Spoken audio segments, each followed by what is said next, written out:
So yes, hello my dear students. JEE Mains 2023 Physics PYQs January and April attempt के questions में आप लोगों का ये जो सीरीज चल रही है इसमें फिर से आप लोगों का स्वागत है बच्चों।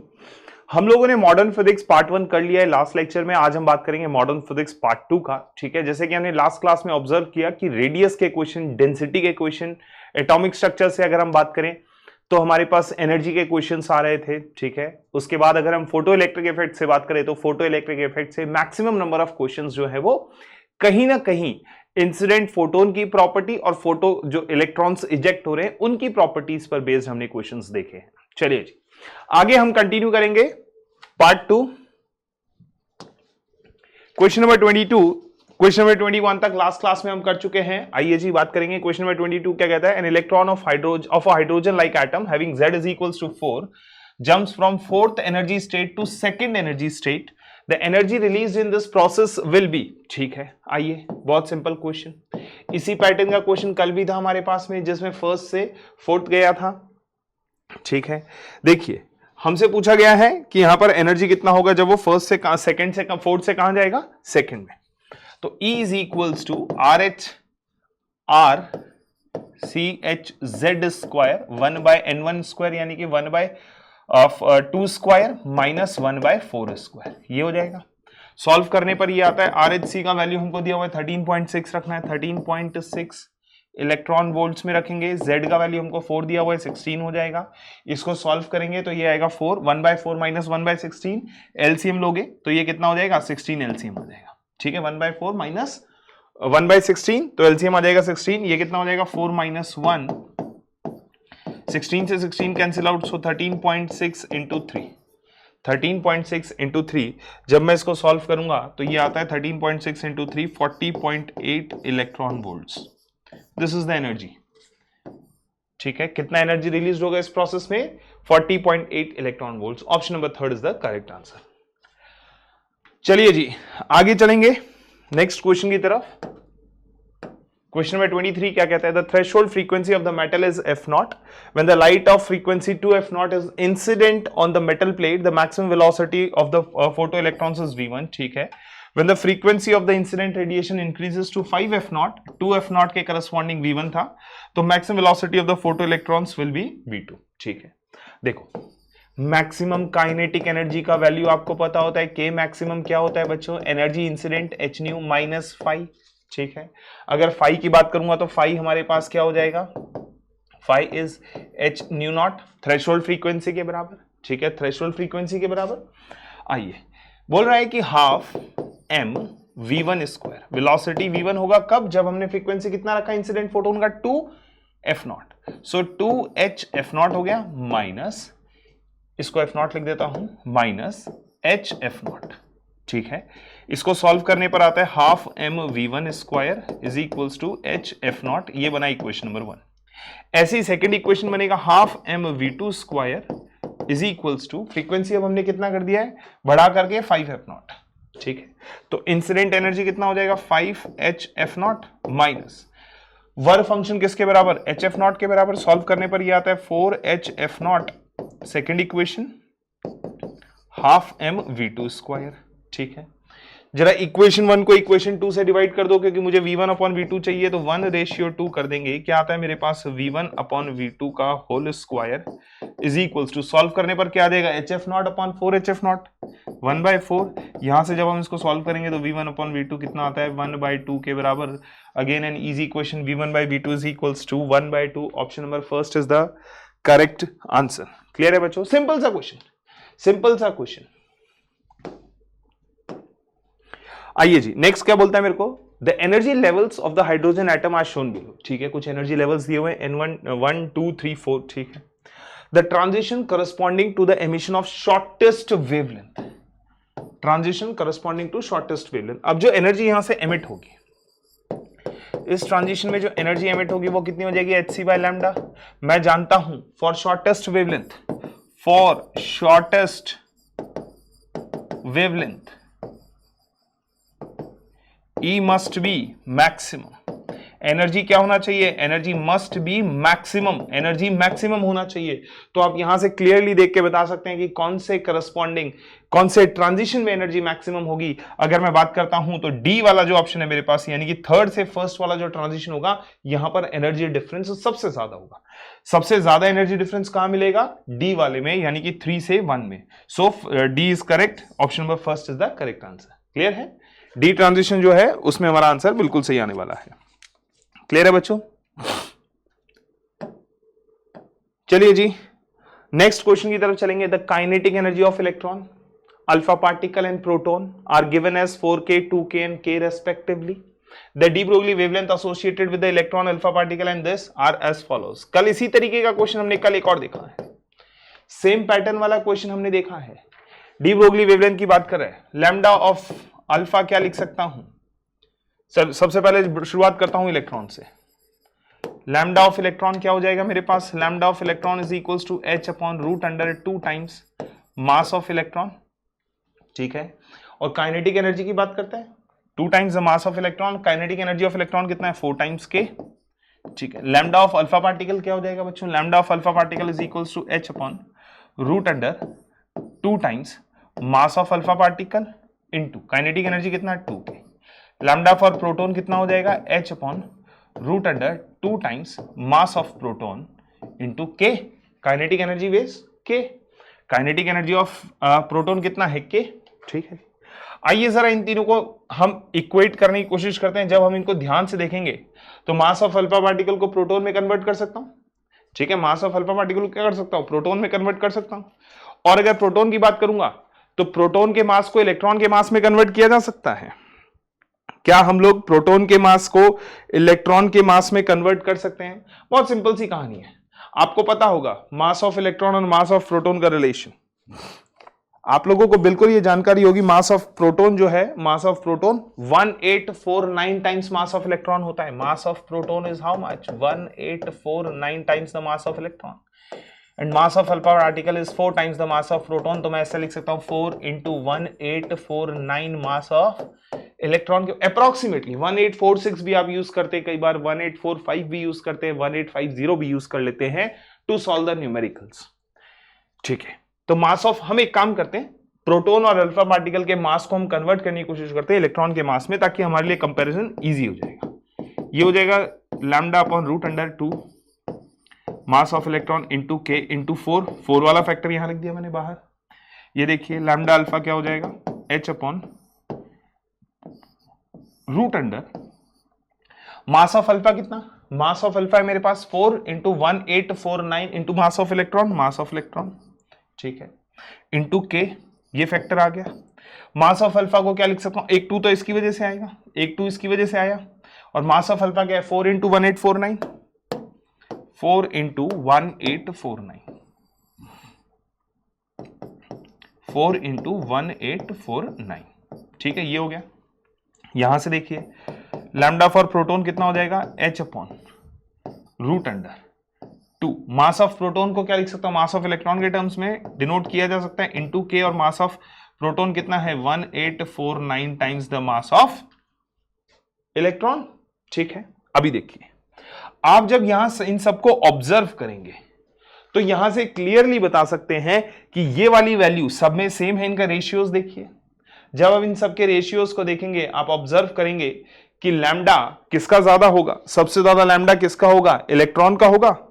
Wavelength of electron is larger, सबसे बड़ा लार्जर वेवलेंथ किसका होगा। जब हम कंपेयरिंग करेंगे on comparing these 3 equations, on comparing first, second and third,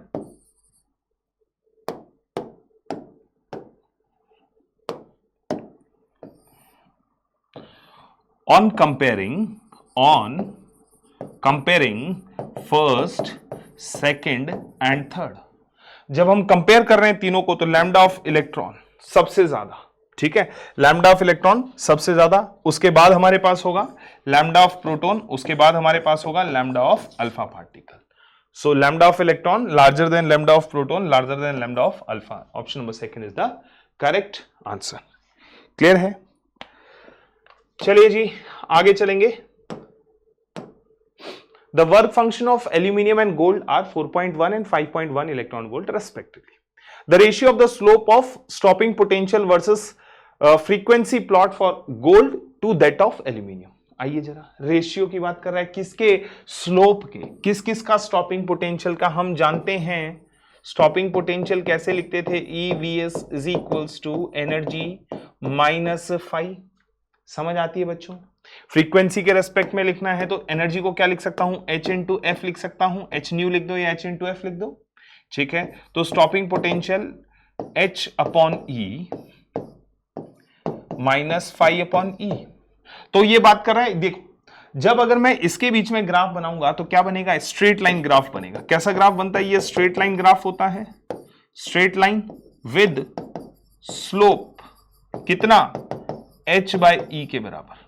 slope कितना? h बाई ई के बराबर। अब चाहे एल्यूमिनियम हो, गोल्ड हो, सिल्वर हो, कुछ भी हो, हमें उससे कोई लेना देना नहीं है। मेटल किसी भी टाइप का हो, स्लोप विल रिमेन सेम। तो हमसे रेशियो पूछा है उसने, रेशियो पूछा है स्लोप का। As slope for each and every metal will remain same and that is equals to h by e, so the ratio will comes out to be how much? 1। Ratio will comes out to be how much? 1। आइए जी, next question है मेरे पास। For a nucleus ZXA having a mass number A and atomic number Z। ठीक है भाई, sorry.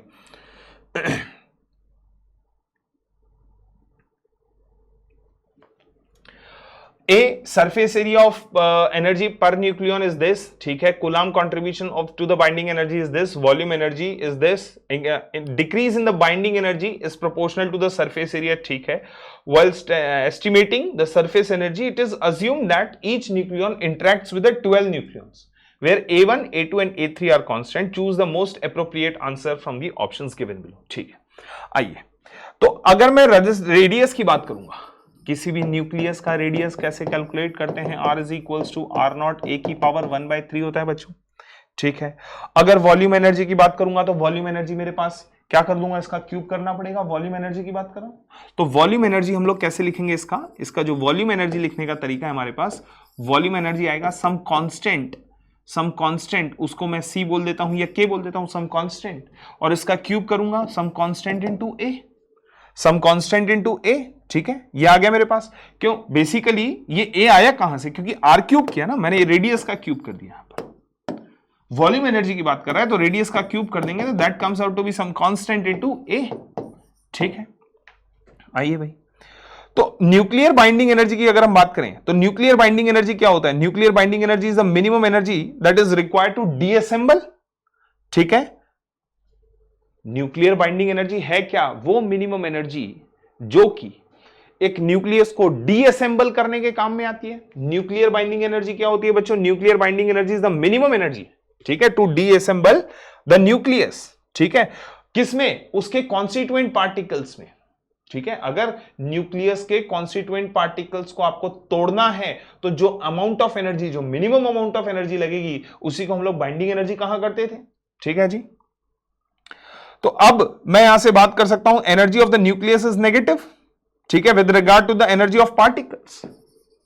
हम जानते हैं energy of nucleus is negative as, या फिर एज कंपेयर्ड विद, या with regard with, as compared to the, as compared to the energy of particles. Energy of particles के करस्पॉन्डिंग जो न्यूक्लियस का एनर्जी होता है वो क्या होता है? नेगेटिव होता है, ठीक है। Energy of particles pulled apart eight infinite distance. Infinite distance, अगर मुझे न्यूक्लियस के पार्टिकल्स को बहुत दूर इंफिनिटी पर लेकर के जाना है तो वो क्या होगी? पॉजिटिव एनर्जी होगी, ठीक है। पॉजिटिव किसके रेस्पेक्ट में? न्यूक्लियस की एनर्जी के रेस्पेक्ट में। एनर्जी ऑफ न्यूक्लियस क्या है? Energy of nucleus is negative as compare to the energy of each particle pulled apart to the infinite distance, ठीक है। पार्टिकल्स को इनफाइनाइट डिस्टेंस ले जाने के लिए जो एनर्जी होगी वो न्यूक्लियस की एनर्जी के कंपैरिजन में पॉजिटिव एनर्जी होगी, ये हम जानते हैं, ठीक है, पॉजिटिव एनर्जी होगी, ठीक है। तो because energy must be utilize to split a nucleus into individual protons and neutrons, it is proportional to what, it must be proportional to surface area. समझ में आती है बात? वो किसके प्रोपोर्शनल होनी चाहिए? प्रोपोर्शनल होनी चाहिए सरफेस एरिया के। क्लियर है? ऐसा क्यों? क्योंकि एनर्जी क्या हो रही है? यूटिलाइज हो रही है। Energy is utilize, because energy is utilize, because energy is utilized,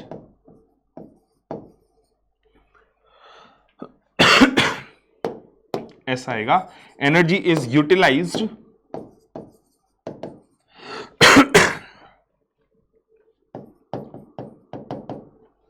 to split nucleus,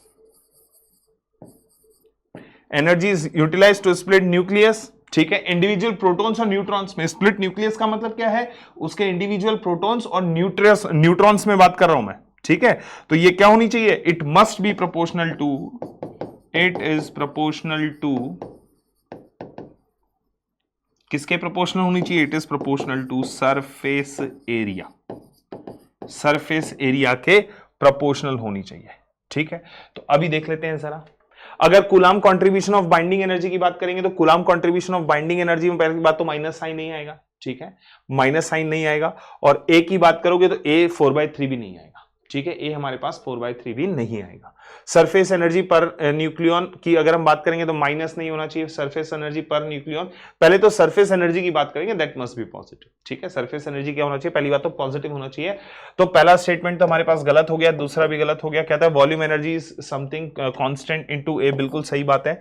decrease in the binding energy is proportional to the surface area, यही तो है, यही तो बात हम बोल रहे हैं, ये बोला ना हमने भाई, एनर्जी यूटिलाइज हो रही है ना, न्यूक्लियस के कॉन्स्टिट्यूएंट पार्टिकल्स को स्प्लिट करने के लिए एनर्जी को यूटिलाइज किया हमने, और हमने क्या बोला कि वो क्या होनी चाहिए? प्रोपोर्शनल टू सरफेस एरिया होनी चाहिए, बिल्कुल सही बात है, ठीक है। While estimating the surface energy it is assume that each nucleon interacts with 12 nucleons, ऐसा जरूरी नहीं है, ये जरूरी नहीं है भाई कि it while estimating the surface energy it is assume that each nucleon interacts with 12 nucleons, ऐसा तो नहीं है भाई, ये भी गलत है। So option C and D are only correct statements, so option number 2 is the correct answer. Clear है बच्चों? Option number 2 is the correct answer. चलिए जी आगे चलेंगे, नेक्स्ट है हमारे पास proton P and electron E will have the same de Broglie wavelength. What is the ratio of their momentum? अगर de Broglie wavelength सेम है तो उनका मोमेंटम भी सेम होगा। Lambda is equals to h by p होता है। Lambda for proton is equals to lambda of electron, lambda is equals to h by momentum of proton is equals to h by momentum of electron. तो देखो जरा कितना आ गया ratio, 1:1 आता है। रेशियो क्या आ जाएगा हमारे पास? 1:1 आएगा। सो momentum of proton and momentum of electron is equals to 1:1. Option number first is the correct answer. Clear है बच्चों? Option number first is the correct answer. Next question, in a photoelectric effect, the photo current is proportional to the intensity of incident radiations. ठीक है, photocurrent is proportional to the intensity of incident radiation. Yes बिल्कुल भाई, आप intensity बढ़ाएंगे, intensity बढ़ाने से क्या हुआ? नंबर ऑफ फोटोन्स जो आप इंसिडेंट करवा रहे हैं वो इंक्रीज कर रहे हैं, उससे क्या होगा? नंबर ऑफ इजेक्टेड इलेक्ट्रॉन्स बढ़ेंगे, इजेक्टेड इलेक्ट्रॉन बढ़ने से, नंबर ऑफ इजेक्टेड इलेक्ट्रॉन बढ़ने से फोटो करंट इंक्रीज होगा। बिल्कुल सही बात है। बोल रहा है कि maximum kinetic energy with which the photoelectrons are emitted depends on the intensity of light. ना, बिल्कुल गलत स्टेटमेंट है, क्योंकि K maximum is equals to hc by lambda -5। भाई maximum kinetic energy incident energy intensity पे थोड़ी ना depend कर रहा है, इंसिडेंट फोटोन्स की इंटेंसिटी पर डिपेंड नहीं कर रहा है, ये गलत स्टेटमेंट है। वो तो इंसिडेंट फोटोन की फ्रीक्वेंसी और वेवलेंथ पर डिपेंड करेगा। Maximum kinetic energy with which the photoelectrons are emitted depends only on the frequency of incident. बिल्कुल सही है, बिल्कुल सही स्टेटमेंट है। The emission of the photoelectrons require a minimum threshold intensity। ना भाई, ये भी गलत स्टेटमेंट है। मिनिमम थ्रेशोल्ड इंटेंसिटी नहीं, मिनिमम थ्रेशोल्ड फ्रीक्वेंसी चाहिए होती है, एक मिनिमम थ्रेशोल्ड फ्रीक्वेंसी चाहिए होती है, ठीक है। फोटो इलेक्ट्रॉन्स को इजेक्ट करने के लिए एक मिनिमम थ्रेशोल्ड फ्रीक्वेंसी चाहिए होती है। वो किसके बराबर होनी चाहिए? वो जो मिनिमम थ्रेशोल्ड फ्रीक्वेंसी वाला जो फोटोन हमने डाला उसकी एनर्जी वर्क फंक्शन के बराबर होनी चाहिए।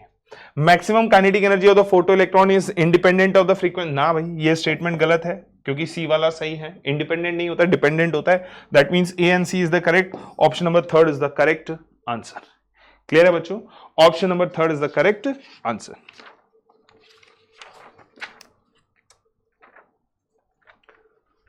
चलिए जी, नेक्स्ट क्वेश्चन नंबर 30 क्या बोलता है? क्वेश्चन नंबर 30 कहते हैं the waves emitted when a metal target is bombarded with a high energy electrons are x-rays। अगर मेटल टारगेट पर हाई एनर्जी इलेक्ट्रॉन्स, अगर वेव एमिट हो रही है और हाई एनर्जी इलेक्ट्रॉन्स बम्बार्ड किए जा रहे हैं, ठीक है, एक वेव एमिट हो रही है। जब वेव एमिट होती है कब? जब हमने हाई एनर्जी इलेक्ट्रॉन्स को बम्बार्ड किया, किस पर? मेटल प्लेट पर। तो कौन सी रेज एमिट होती है? एक्सरेज एमिट होती है। कौन सी रेज एमिट होती है? एक्सरेज एमिट होती हैं। चलिए, बहुत simple question. Next question number 31, the angular momentum for the electron in Bohr's orbit is L. ठीक है, बोर्ड्स ऑर्बिट में एल दिया हुआ है। If the electron is assume to revolve in the second orbit, ठीक है भाई, angular momentum L is equals to M V R is equals to N H upon 2 pi होता है। तो H upon 2 pi Bohr's orbit की बात कर रहे हैं। For Bohr's orbit, for Bohr's orbit N must be equals to 1। ठीक है, तो नेक्स्ट बोल रहा है कि जब सेकंड ऑर्बिट में होगा तो मैं मान लेता हूं एल डैश हो जाएगा 2h अपॉन 2 पाई। 2h अपॉन 2 पाई क्या बोल रहा है? The change in angular momentum, change in angular momentum कितना हो जाएगा बच्चों? Change in angular momentum L minus L dash, ये है h अपॉन 2 पाई, या फिर एल डैश माइनस एल कर लो, एल डैश माइनस एल कर लो। चेंज इन मोमेंटम ही तो निकालना है मेरे को, एल डैश माइनस एल, ये हो गया h upon 2h upon 2 pi minus h upon 2 पाई। सॉल्व किया तो ये कितना आता है? इसको सॉल्व करने पर ही आता है h अपॉन 2 पाई। तो चेंज इन मोमेंटम किसके बराबर है? L के बराबर। चेंज इन मोमेंटम किसके बराबर है? L के बराबर है। Option number third is the correct statement. Clear है? Option number third is the correct statement. चलिए जी, नेक्स्ट क्वेश्चन की तरफ चलेंगे। नेक्स्ट क्वेश्चन नंबर 32 क्या कहता है? The D Broglie wavelength of the molecule in a gas at room temperature 300 kelvin is lambda 1। ठीक है, if the temperature of the gas is increased to 600 Kelvin, then the de Broglie wavelength of the same gas molecule becomes, मैं जानता हूं VRMS directly proportional to under root of temperature होता है। Kinetic theory of gases KTG से याद कीजिए।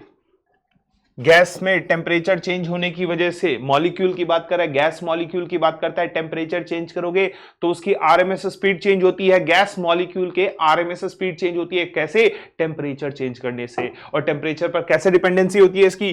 V is directly proportional to root under T। हम जानते हैं, क्या पूछ रहा है हमसे ये? लैम्डा 1 और लैम्डा 2 के बारे में जानकारी पूछता है। Lambda is de Broglie wavelength, lambda 1 is equals to h upon m1 v1 और lambda 2 is equals to h upon m into v2। Same molecule की बात कर रहा है, mass will remain same. So lambda 1 upon lambda 2 is equals to v2 upon v1। ठीक है, v2 upon v1, जिसको मैं क्या लिख सकता हूं? Root under t2 upon t1। इसको मैं लिखूंगा lambda 1 upon lambda 2 is equals to root under 600 upon 300। Solve करने पर कितना आता है? ये आ जाएगा 2। So lambda 1 is equals to root 2 times of lambda 2। तो लैम्डा 2 कितना हो गया? लैम्डा 1 डिवाइडेड बाय रूट 2, यानी कि option number third is the correct answer. Clear है बच्चों? Option number third is the correct answer. Clear है? चलिए, next question says the variation of stopping potential as a function of frequency of the incident light for a metal is shown in the figure। ठीक है, the work function of the surface is, ठीक है, surface के work function के बारे में बात कर रहे हैं। आइए जरा देखते हैं इसको। देखो, वर्क फंक्शन की बात करेगा तो वर्क फंक्शन यहां से मिलेगा हमको EVS इज इक्वल्स टू, हम जानते हैं EVS is equals to stopping energy, that means HF minus pi. ठीक है, अगर स्टॉपिंग पोटेंशियल के रेस्पेक्ट में बात करूंगा तो H by e into frequency minus five by e. ठीक है, देखिए जहां पर मेरे पास स्टॉपिंग पोटेंशियल जीरो है, जिस जगह पर स्टॉपिंग पोटेंशियल जीरो है, फ्रीक्वेंसी कितना दिया हुआ है? फ्रीक्वेंसी हमको पता है ठीक है। जहां पर stopping potential Vs is zero, stopping potential zero है, तो मैं यहां से लिख सकता हूं 5/E is equals to HF upon E से E उड़ गया, ठीक है। फ्रीक्वेंसी का वैल्यू दिया हुआ है बच्चों, तो वर्क फंक्शन मैं निकाल सकता हूं यहां से। Work function is how much, H का वैल्यू हमको क्या दिया हुआ है, क्या यहां पर नहीं दिया हुआ है, तो हम रख देते हैं 6.63 या 6.626, जो आपका मन पड़े, 6.63 इंटू 10⁻⁻34। फ्रीक्वेंसी कितना है, 5 इंटू 10⁻14, 5 इंटू 10⁻14, ठीक है। तो वर्क फंक्शन यहां से सॉल्व कर लेंगे। जब हम इसको सॉल्व करेंगे और हमको इलेक्ट्रॉन वोल्ट्स में कन्वर्ट करना है, ये हर्ट्ज है, तो इलेक्ट्रॉन वोल्ट्स में कन्वर्ट करने के लिए 1.6 इंटू 10⁻⁻19 ये आ जाएगा इलेक्ट्रॉन वोल्ट में। जब मैं इसको सॉल्व करूंगा तो ये आता है 6.63 इंटू 5 अपॉन 1.6 इंटू, ठीक है, ये हो जाएगा कितना हमारे पास, इस पूरे को सॉल्व करेंगे तो ये बनेगा 10 पर दिस ये ऊपर जाएगा 14, 15 10⁻⁻15 बनेगा, 10⁻⁻15 और ये 10⁻14, तो ये बनेगा 10⁻⁻1, ठीक है। इसको सॉल्व करना 6.663 इंटू 5 अपॉन 16, इस पूरे को सॉल्व करोगे तो वर्क फंक्शन अप्रॉक्सीमेटली जो है वो आ जाएगा मेरे पास 2.07 या 2.06 या 2.08, approximately this is equals to 2.07 electron volts. Option number 2 is the correct answer. Clear है? चलिए जी नेक्स्ट क्वेश्चन की तरफ चलेंगे। क्वेश्चन नंबर 39 क्या बोलता है? क्वेश्चन नंबर 39 हमको बोलता है कि a metallic surface is illuminated with the radiation of wavelength lambda, the stopping potential is V0, ठीक है। the same surface is illuminated with the radiation of 2 lambda, then the stopping potential is V0 by 4, then the threshold wavelength for this metallic surface is, आइए अभी हमने देखा EVS is equals to how much, EVS is equals to, ये हो जाएगा मेरे पास HC by lambda -5, ठीक है। या फिर मैं इसको फाई की जगह ऐसा भी लिख सकता हूं HC बाय लैम्डा नॉट, ठीक है। थ्रेशोल्ड कह दो या लैम्डा नॉट कह दो, लैम्डा TH कह देते हैं। ये कह रहा है कि जब मेरे पास स्टॉपिंग पोटेंशियल कितना है V0, E V0 is equals to HC upon lambda की जगह लैम्डा रखेंगे हम, ठीक है। रेडिएशन वेवलेंथ कितना है लैम्डा बोला उसने, minus HC by lambda threshold, ठीक है। बोल रहा है कि जब वेवलेंथ को डबल कर दिया, तो मेरे पास स्टॉपिंग पोटेंशियल कितना हो गया, V0 बाय 4 हो गया, minus HC by lambda TH, ठीक है। एक काम करता हूं, यहां से ये इक्वेशन नंबर 1 है बच्चों, यहां से मैं लिख सकता हूं E V0 upon 2 is equals to HC by lambda minus 2 times of HC by lambda threshold, this is equation number 2, ठीक है। अब सेकंड वाली इक्वेशन में से फर्स्ट में सेकंड को सब्ट्रैक्ट कर देते हैं, 1 माइनस 2 कर देते हैं, इक्वेशन 1 माइनस इक्वेशन 2 करता हूं, तो ये कितना हो जाएगा, ये हो जाएगा E V0 upon 2 is equals to HC by lambda से HC by lambda cancel out, minus HC by lambda threshold plus 2 HC by lambda threshold, ये हो जाएगा HC by lambda threshold, HC by lambda threshold, ठीक है। यह आ जाएगा मेरे पास HC by lambda threshold is equals to EV0 by 2। Clear है? यह आ गया हमारे पास, ठीक है भाई। यानी कि जो वर्क फंक्शन है, ये जो वर्क फंक्शन है phi, HC by lambda TH क्या है फाई, ये किसके बराबर आ गया मेरे पास, EV0 बाय 2 के बराबर आ गया है। आइए जी और आगे चलेंगे। देखो मैं यहां से HC बाय लैम्डा का वैल्यू निकाल सकता हूं, यहां से मैं HC बाय लैम्डा थ्रेशोल्ड का वैल्यू निकाल सकता हूं। यहां से देखो EV बाय 2 का वैल्यू कितना आ जाए, लैम्डा TH बाय इसके बराबर, तो नॉर्मल लैम्डा के टर्म्स में निकालता हूं आंसर, क्योंकि मेरे को लैम्डा TH और लैम्डा में ही तो रिलेशन चाहिए। तो EV बाय 2, तो यहां से EV का वैल्यू कितना आ जाएगा, 2 times put third in equation 1। जब थर्ड को फर्स्ट में पुट करूंगा, यानी कि मेरे पास EV बाय 2, EV की जगह क्या आ जाएगा, 2HC divided by lambda threshold is equals to HC by lambda minus times of HC by lambda threshold, ठीक है। इसको इधर लेकर के आया, ये कितना हो गया, 3HC by lambda threshold is equals to HC by lambda, ठीक है। यहां से देखिए कैंसिल आउट हो गया, तो लैम्डा थ्रेशोल्ड कितना आ गया मेरे पास, lambda threshold is equals to 3 times of lambda. lambda threshold is equals to 3 times of lambda. That means option number first is the correct answer. Clear है बच्चों? Option number first is the correct answer. चलिए जी, simple सा question था, आगे चलेंगे. Next question says the ratio of the de Broglie wavelength of proton and electron having same kinetic energy. Proton और electron का kinetic energy same है. वापस वही कहानी, डी ब्रोगली वेवलेंथ की बात करें, lambda is equals to h upon root under 2 mass of electron और de Broglie same kinetic energy k. ठीक है, lambda of proton h upon root under 2 mass of proton into k. क्योंकि दोनों का kinetic energy same है, मैं क्या कर दूंगा, यहां से हम इसको रेशियो ऑफ प्रोटॉन और इलेक्ट्रॉन की बात कर रहे हैं, तो lambda p upon lambda e निकालना है. Lambda p upon lambda e is equals to how much, root under mass of electron upon mass of proton. यहां पर देखिए मास ऑफ प्रोटॉन और इलेक्ट्रॉन में रिलेशन भी दिया हुआ है, ये कितना हो जाएगा, mass of electron upon 1849 mass of electron.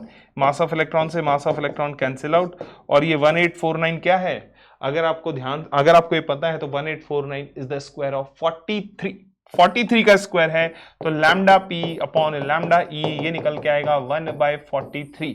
That means option number first is the correct answer. Clear है बच्चों? First option is the correct answer. Simple सा क्वेश्चन है. आइए जी next question. The energy of helium plus ion in the first state is. Simple है भाई, hydrogen atom की ground state में एनर्जी -13.6 इलेक्ट्रॉन वोल्ट्स दी हुई है, तो हम जानते हैं E is equals to -13.6 ground state में जो हाइड्रोजन एटम की एनर्जी होती है वो into Z square over N square. ठीक है, into Z square over N square. Helium ion की बात कर रहे हैं, जेड का वैल्यू 2 हो जाएगा -13.6, जेड का वैल्यू 2 हो जाएगा 2 का स्क्वायर. और कौन से स्टेट की बात कर रहे हैं, फर्स्ट स्टेट, यानी कि एन का वैल्यू भी 2, n is equals to 2 square से 2 स्क्वायर उड़ गया, -13.6 इलेक्ट्रॉन वोल्ट. तो फर्स्ट स्टेट में, for first state the energy of helium plus ion is how much, -13.6 electron volts. Option number third is the correct answer. Clear? Simple सा question. आइए जी next question. A proton and an alpha particles are accelerated from rest by 2v and 4v potentials. ठीक है, the ratio of their de Broglie wavelength, proton और alpha particle की बात कर रहा है, lambda of proton upon lambda of alpha particle h upon root under 2m/qv होता है बच्चों, divided by charge of alpha particle, kinetic energy of potential of alpha particle, charge into potential of alpha divided by charge of proton into potential of proton. ठीक है, रख दो जरा सारी values रख दीजिए. अगर मैं चार्ज ऑफ अल्फा पार्टिकल की बात करूंगा तो चार्ज ऑफ अल्फा पार्टिकल हम जानते हैं कितना हो जाएगा, ये सॉरी मास भी तो आएगा, मास भी आएगा,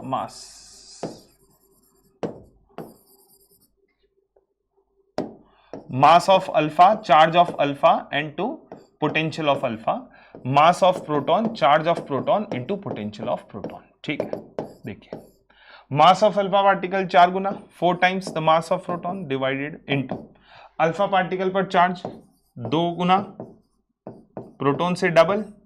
ठीक है, पोटेंशियल ऑफ अल्फा दिया हुआ है, potential associated with alpha particle is how much, 4 volts divided by. ठीक है, आइए जरा इसको सॉल्व करते हैं. अगर मैं यहां बात करूंगा मास of proton into mass charge of proton into 2, charge of proton से चार्ज ऑफ प्रोटॉन गया, मास ऑफ प्रोटॉन से मास ऑफ प्रोटॉन गया, ये 2 इससे गया, रूट अंडर 4 इंटू 4 कितना आ जाएगा, 4 के बराबर. Lambda of P upon lambda of alpha is how much, 4. ठीक है, 4:1 is the correct answer. Clear है बच्चों? 4:1 is the correct answer. Option number third is the answer. चलिए जी नेक्स्ट क्वेश्चन की तरफ चलेंगे. नेक्स्ट क्वेश्चन क्या कहता है, a 12.5 electron beam is used to bombard the gaseous hydrogen atom at room temperature. ठीक है, the number of spectral lines emitted will be. देखो 12.5 इलेक्ट्रॉन वोल्ट्स की इलेक्ट्रॉन बीम, 12.5 इलेक्ट्रॉन वोल्ट की इलेक्ट्रॉन बीम बम्बार्ड की गई है room temperature पर. ठीक है, 12.5 इलेक्ट्रॉन वोल्ट, तो अगर मैं बात करता हूं कौन से एनर्जी स्टेट तक ले जाने में सक्षम है 12.5 इलेक्ट्रॉन वोल्ट, आपको ध्यान होगा ये 12.5 इलेक्ट्रॉन वोल्ट केपेबल है n इज इक्वल्स टू 1 से लेकर n इज इक्वल्स टू 3 तक ले जाने में। ठीक है, अगर मैं आपसे कहूं कि ये कहां तक ले जाने में पॉसिबल है, तो ये हमारे पास सेकेंड ऑर्बिट में यानी कि सेकेंड एक्साइटेड स्टेट में ले जा सकता है। This much amount of energy is capable to take the electron from ground state to second excited state, यानी कि ग्राउंड स्टेट से सेकेंड एक्साइटेड स्टेट 1, 2 और 3 सेकेंड एक्साइटेड स्टेट में ले जाने में केपेबल है। जब ये सेकेंड एक्साइटेड स्टेट तक ले जाने में केपेबल है तो नंबर ऑफ स्पेक्ट्रल लाइंस क्या हो जाएगा मेरे पास, n into n minus 1 divided by 2, maximum possible capability 3 into 2 minus 2, ये कितने हो जाएंगी, कितनी स्पेक्ट्रल लाइंस रिलीज होंगी यहां से, number of spectral lines possible number of spectral lines are 3, possible number of spectral lines are 3, option number 4 is the correct answer. आइए जी आगे चलेंगे। नेक्स्ट है मेरे पास, in the given nuclear reaction the approximate amount of energy released will be. ठीक है, तो बेसिकली मुझे करना क्या है, मुझे तो इसका मास डिफेक्ट कैलकुलेट करना है, क्योंकि mass of A, mass of B और मास ऑफ डी दिया हुआ है हमको। ठीक है, mass of A, mass of B and mass of D हम लोगों को दिया हुआ है। आइए जरा बात करते हैं। मास ऑफ बी हमको दिया हुआ है 234, मास ऑफ बी हमको कितना दिया हुआ है 234। सॉल्व कर लेते हैं इसको। Mass of B plus mass of C, mass of B plus mass of C. Mass of B का वैल्यू कितना है 234 प्लस 0.4363। ठीक है, 0.04304363। ठीक है, प्लस ये कितना है 4.00260। सॉल्व करेंगे इसको, जब हम सॉल्व करेंगे इसको तो ये कितना आ रहा है 0.00260। ठीक है, ये बन जाएगा 238.046 और ये 23। ठीक है, AMU के बराबर। ठीक है, अब मास ऑफ ए हम लोगों को पता है, मास ऑफ ए हमको दिया हुआ है, कितना AMU है वो है 238.05079। ठीक है, चेक कर लो वापस से, 238.05079। ठीक है, तो अब अगर मैं यहां से बात करूंगा, मेरे को अमाउंट ऑफ एनर्जी रिलीज पूछ रहा है, तो अमाउंट ऑफ एनर्जी रिलीज्ड अगर मैं यहां से बात करूंगा, Q is equals to mass of A minus mass of B plus C into 931.5 कर दूंगा, तो मेगा इलेक्ट्रॉन वोल्ट्स में this much amount of energy is released.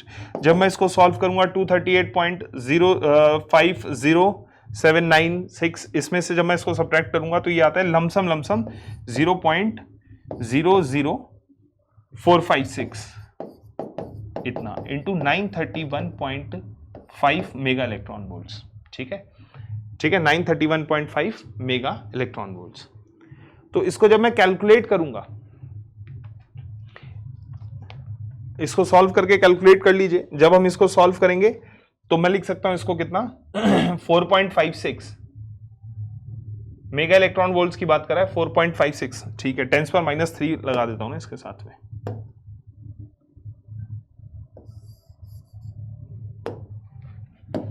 इसको ऐसे लिख सकते हैं 4.56 इंटू 10⁻³ ठीक है, इंटू 931.5। सॉल्व कर लेना इसको, ये बनेगा मेरे पास कितना 4.24 मेगा इलेक्ट्रॉन वोल्ट के आसपास, 4.24 या 4.25 mega electron volt. Option number 4 is the correct answer. Simple सा कैलकुलेटिव क्वेश्चन है, कुछ नहीं है, सिंपल सा कैलकुलेशन करना है आपको और कुछ नहीं करना है।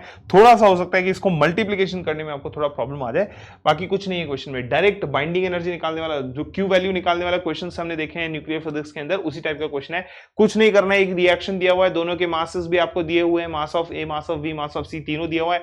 आपको क्यू वैल्यू पूछ रहे हैं इस न्यूक्लियर रिएक्शन में कितना अमाउंट ऑफ एनर्जी रिलीज होगा, तो कुछ नहीं करना है, mass of product minus mass of reactants करना है। मास ऑफ प्रोडक्ट दिया हुआ है, मास ऑफ रिएक्टेंट हमको पता है, ठीक है, जो mass of reactant minus mass of product कर दीजिए, इनटू 931.5 कर दीजिए, you will get your answer.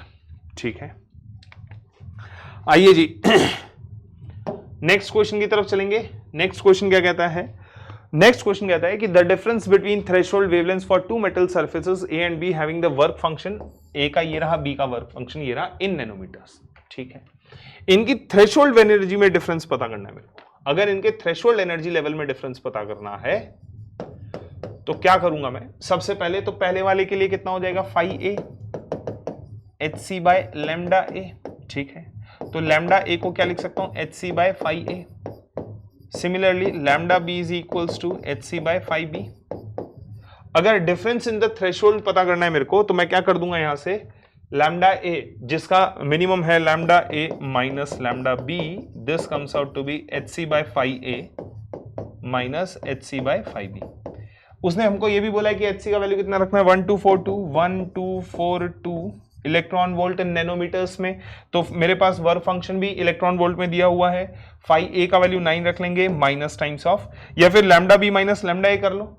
आप एक काम करना, लैम्डा बी माइनस लैम्डा ए कर लेना ताकि आपका आंसर पॉजिटिव आ जाए। ठीक है, ताकि आपका आंसर क्या आ जाए, पॉजिटिव आ जाए।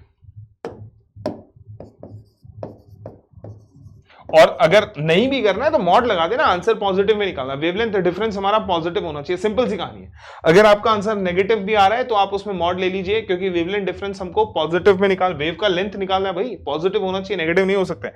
चलिए 5b का वैल्यू कितना है हमारे पास, 4.5 1242 डिवाइडेड बाय 9। ठीक है, तो मेरे पास डेल्टा लैम्डा जो आ रहा है, वो आ जाएगा। देखो यहां से अगर एलसीएम लूंगा तो 9 आता है। ठीक है, 2 - 1 1242 इलेक्ट्रॉन वोल्ट नैनोमीटर्स में आंसर आ जाएगा बच्चों। अब इसको सॉल्व कर लेना आप लोग। 1242 अपॉन 9 करोगे तो ये आ जाएगा कितना मेरे पास, 1 टाइम्स, फिर जाएगा 3 टाइम्स। ठीक है, और 1 टाइम 3 टाइम, और उसके बाद लास्ट में मेरे पास जाएगा 8 टाइम्स, 72 बचेगा, हाँ 8 times. So delta lambda is equals to 138 nanometers. This is the wavelength difference, threshold wavelength difference. ठीक है, उनके थ्रेशोल्ड वेवलेंथ में जो डिफरेंस आएगा दैट इज 138 नैनोमीटर्स। क्लियर है बच्चों?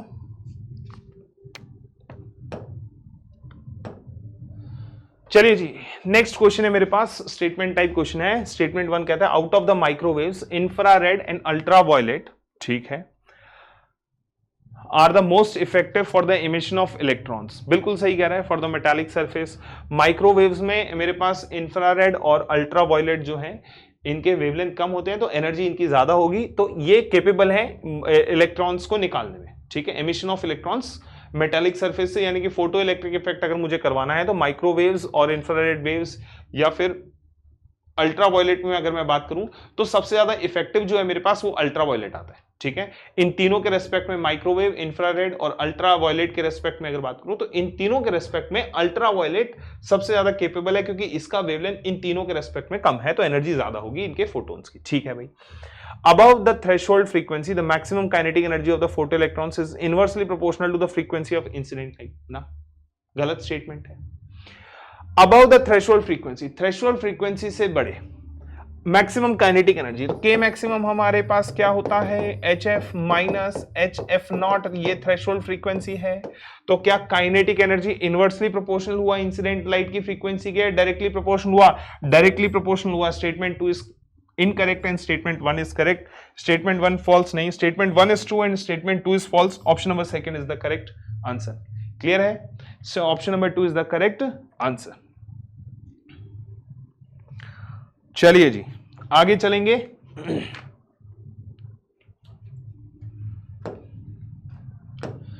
नेक्स्ट क्वेश्चन मेरे पास है कि given below are the two statements, one is labelled as assertion and another one is labelled as reason. ठीक है भाई, क्या बोलता है कि the binding energy per nucleon is practically independent of the atomic number for the nuclear of mass number in the range of 30 to 170। ये भी बिल्कुल सही स्टेटमेंट है भाई। 30 से 170 के बीच में binding energy per nucleon almost same होता है। ठीक है, जिन का मास नंबर, जिन न्यूक्लियाई का मास नंबर 30 से 170 के बीच में लाई करता है, इनका बाइंडिंग एनर्जी पर न्यूक्लियन एक तो मैक्सिमम के पास होता है और ऑलमोस्ट सेम होता है। ठीक है, binding energy per nucleon of the nuclei having the mass number 30 to 170 are approximately highest on the higher side and almost equal for all the nucleus. सारे न्यूक्लियस के लिए ऑलमोस्ट सेम होता है और हाईएस्ट साइड पर होता है, ठीक है, जितना पॉसिबल हो सकता है उतना पॉसिबल होने की कोशिश करता है, ठीक है भाई। एग्जैक्टली इक्वल नहीं होता बट नियरली इक्वल होता है। और कारण क्या है, क्योंकि न्यूक्लियर फोर्स जो है यहां पर short range forces, reason is जो इनके बीच में जो शॉर्ट रेंज फोर्सेस होते हैं वो मैक्सिमम होते हैं, न्यूक्लियर फोर्सेस आर स्ट्रांग, ठीक है, इसमें न्यूक्लियर फोर्सेस स्ट्रांग होते हैं, ठीक है। आइए जी, क्या बोल रहा है ये बोल रहा है कि nuclear force is short ranged force, बिल्कुल सही स्टेटमेंट है, this is also true and this is also true. और हमने बोला बाइंडिंग एनर्जी पर न्यूक्लियन ज्यादा होने का कारण भी क्या है, न्यूक्लियर फोर्स ही तो है, न्यूक्लियर फोर्स ही तो है। और न्यूक्लियर फोर्सेस क्या होते हैं, nuclear forces are short range forces, so this must be the correct explanation. ये बोलता है A is false but R is true, ठीक है, both A and R are true and R is the correct explanation of A, बिल्कुल सही बात है। Option number two is the correct answer. Clear है बच्चों, इसका आंसर हो जाएगा ऑप्शन नंबर 2। चलिए जी, so thank you so much guys, I hope you enjoy this session. मिलेंगे हम लोग नेक्स्ट क्लास में मॉडर्न फिजिक्स पार्ट 3 के साथ में, ठीक है। So stay safe, stay healthy, thank you, bye bye, take care.